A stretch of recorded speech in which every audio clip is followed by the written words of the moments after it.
What's good, you guys? It's your boy Ben Mahari here, represent Mahari Nation Sports Podcast here. Much love to all my brothers out there and all my subscribers. You know what I'm saying? But big victory for the Phoenix Suns today. They've now tied their best of seven series against the defending champion Los Angeles Lakers at 2-2.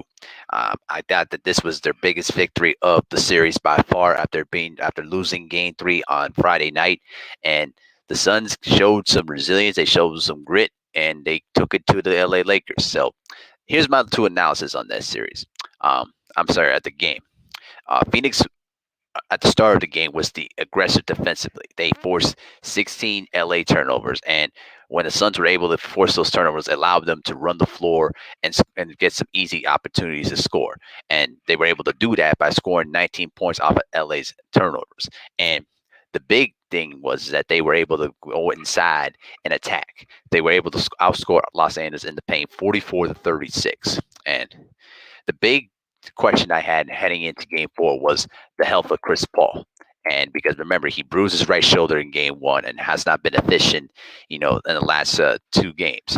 So today, Chris Paul was able to do what he's able to do best. He was able to score. He was able to score efficiently by scoring 18 points, dished out 9 assists, and had zero turnovers. And with that being said, it allowed Chris Paul to be much more aggressive in finding his teammates. Devin Booker, Jay Crowder did a good job scoring 17 points apiece. And the Suns had six players at least in double figures. But specifically, DeAndre Ayton was able to dominate inside, scoring 14 points and grabbing 17 rebounds. But the big, significant situation that happened in the second quarter is when Anthony Davis, injured his strained his left groin and was forced to miss the entire game. And so that was a big difference there because the last two games he scored 34 points in games 2 and 3 after only scoring 13 in game one. So now the big question is going to be what's going to be the health status basically for Anthony Davis, because without him the Lakers are basically a different team. So the other thing too was that LeBron James scored 25 points. He had 12 rebounds. He had 6 assists, but it just felt like in the third quarter he just was not more aggressive enough and more assertive enough to really take control of the game. And the Lakers did a good job early on. They were up by as many as 11 points, and we felt like the Suns' season was going to be on the line here. But after that, the Phoenix Suns did an excellent job defensively, and basically in the third quarter, they came back after going up by four. They limited the LA Lakers to 15 points in the third quarter. That was the big difference in deciding the ball game. And after that, they led by as many as 14 to at least 12. I'm talking about the Suns here. And then even though the Lakers made a late run in the fourth quarter to cut the lead to 7, they LeBron misses some free throws. They missed the layup at the other end too, and then Jay Crowder closed out the game with hitting a three to push the lead back to 10, and that was pretty much all she wrote after that. So, big victory for the Phoenix Suns. They really showed some grit. They really showed heart in a much win situation to basically save their season, and now they go back to Phoenix tied 2-2 with the home court advantage back on their side. So the big question is going to be what's the health status going to be for Chris Paul heading into Game 5, and also for Anthony Davis, because that that he's had injury problems throughout his career, but now that left groin injury is going to be the big question heading into Game 5. Will we be available to play on Tuesday? I think at least on Tuesday night. Let me check real quick. So the next game, yeah, just real quick. Yep, Tuesday night, correct.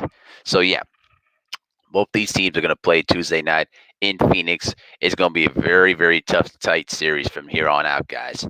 So I've been loving this first round series between the Phoenix Suns and the LA Lakers. The one thing that I've really been more critical of the Lakers of is that at the center position.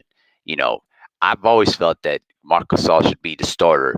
In place of Andre Drummond, because with Gasol, he can shoot the three, he can stretch the floor. You know what I mean? And he's a better offensive player than Andre Drummond is. Not taking that away from him, but I've always felt like that because even though Andre Drummond has done his thing, in the series, I just always felt that his game does not mesh with the lineup and does not mesh what they need in terms of creating spacing on the floor to really help the rest of the team.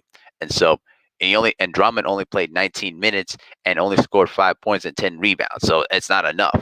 So and Marc Gasol scored 12 points and hit a couple of threes. So I really think that, in my personal opinion, I think they need to start.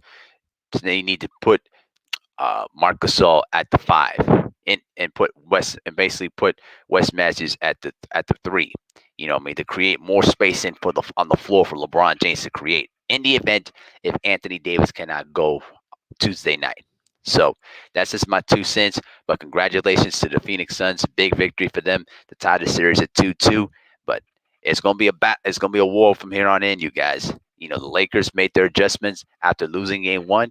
The Suns came back, made their adjustments in game 4, and now it's gonna come down to who wants it more. So salute to the Suns. Big victory for them. Series ties is 2-2. It's going to be a war from here on in, and I'll keep you posted on the injury status of Anthony Davis if he'll play Tuesday night.